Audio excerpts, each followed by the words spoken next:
Yes, yes, yes, see you all here, back with another Tech Thursday. So today I've got a couple of projectors to review. Boom. Oh, interesting weight difference. So I'm going to have to look up these names because this is my first big problem with these projectors. This one is the InFocus capital I, capital N, 118, capital H, capital D, small x, small c. And this is the BenQ capital W 1070 plus. I mean, come on! What is with these model names? They're ridiculous! Okay, but the projectors are good. Let's get to projectors. So, straight off the bat, you can see there's a bit of a difference in style. Now, looks-wise, I think the BenQ definitely wins it by a long shot. It's just much more stylish, nicer to look at, it's much thinner. It's a bit wider, but not a lot. Weight-wise, this does feel lighter. To be honest, the InFocus just presents itself as cheap, which is not surprising because this is like £150 cheaper than the BenQ. But that's the weird thing about it. Features-wise, or not features-wise, but technical specifications-wise, the InFocus is better. So the InFocus has a 15,000 to 1 contrast ratio, whereas the BenQ has a 10,000 to 1 contrast ratio. The InFocus has 3,200 luminums brightness, whereas this one is 2,200 brightness. So it's not as bright, allegedly, and it's not got as much contrast, allegedly, although it's £150 more expensive. Now, I've tested both of these out. They're both fairly quiet to run. I mean, a projector's always going to make noise because it's got a fan, okay? It's got to keep cool. So there is more noise than you would have with a TV, but there's no more noise than playing a PS4. Like, your next-gen console is going to be louder than your projector. So that's the kind of noise level we're expecting here. When you turn them off, the BenQ is fine. When you turn off the InFocus, the fans really ramp up for a few seconds, like 30 seconds to a minute. I think it really does some rapid cooling after you turn it off. So that is a difference. On the back, they both have similar ports. So they have an RS-232, don't know what that's for, but they have a USB port each. So this one has, InFocus has a USB-B, which is the fat one that printers usually have, whereas the BenQ has a USB regular and a mini B, which is something that not many things use anymore. But they both have a PC port or a VGA port and a HDMI port. Difference being the BenQ has 2 HDMIs, the InFocus only has 1. Again, audio options are different here. So the BenQ has component and PC audio out, PC audio in. The InFocus has a PC audio out, in, and another in. So it's got 2 ins and 1 out. Interesting. They both use a kettle lead for power, and that is about it hardware-wise. So on the top, they're both very, very similar.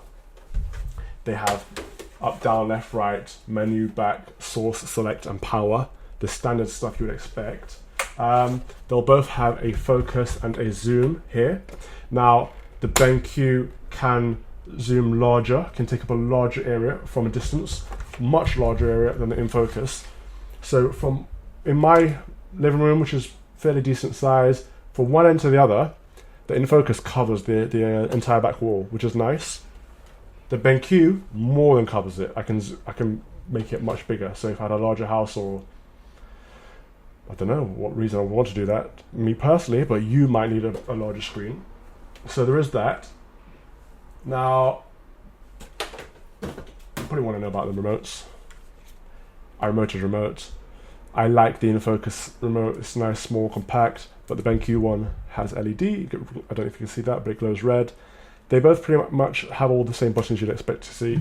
One key feature that I like about the InFocus over the BenQ is that this has an auto keystone. So I placed my projector up on these shelves at an angle, and the screen was like that naturally. So you keystone it to make it parallel, make the lines flat and even, and the InFocus did it perfectly for me, automatically, which I don't know how it does that. Actually, it must have a gyrometer to kind of know how uneven it is or something.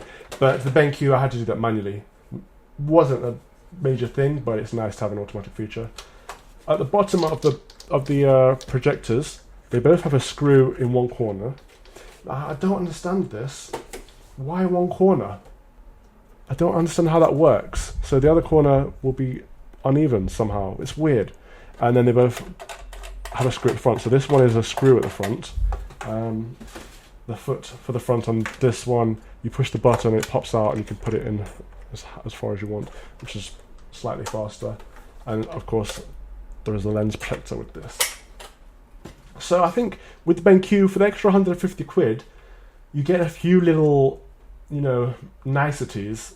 But if you just want a projector that does a good job, the InFocus, it works perfectly fine. It's just uglier and doesn't have as many finishing touches. Whereas this, you know, it's got that little bit extra. And now I'm going to show you a comparison, but it's really difficult to see because I'm obviously recording footage of my wall on the camera, so it's hard to see, and you're going to see glare and kind of rainbowing effects that you can't see with the naked eye. But I honestly think the BenQ has a better picture quality. It's sharper, brighter, and that's just one of the presets. So you can really customize on both of them how bright, how sharp, the colors and everything, like you can with a TV, which is always a headache. I've always hated that about TVs, having to try and get your picture right. Now, you can do it manually on both of them, but one of the presets on the BenQ, as you'll see shortly, it looks real crisp. There is a cinema mode, which on the BenQ, which when I put it on cinema mode, looks like the default mode on the InFocus. So maybe the InFocus could also be tuned to look as crisp as the BenQ did when I'm playing games, but I don't know. So again, it comes down to personal preference versus wallet. And I would be perfectly happy with either one of these projectors. So on Amazon, this one was going for about $450 and this one's going for about $600. I think you can get them cheaper elsewhere. I know eBuyer often sell the InFocus projectors at very, very reasonable prices, so keep an eye out there if you want to grab hold of one.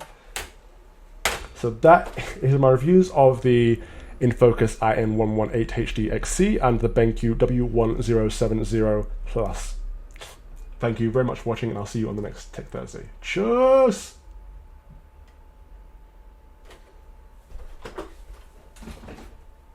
I will say one of the great things about gaming on a projector is it feels like you're playing on a massive screen, and both of these projectors work fantastic in medium lighting situations. So you don't want your curtains wide open, you don't want the lights on, but you know, they can cope with daylight. It's not like projectors used to be where you have to black out the room. They work perfectly fine. Obviously at night time it's a lot better, but I've played in all conditions and they both are very, very playable. Not to mention that movies and TV work great on them too, although I will say, because it's such a large screen size, if you're watching content at standard definition, it's going to look grainy. You really do want to watch HD content only if you're watching on a large screen, or on any kind of large screen, but especially on a projector. So there's that. See you later.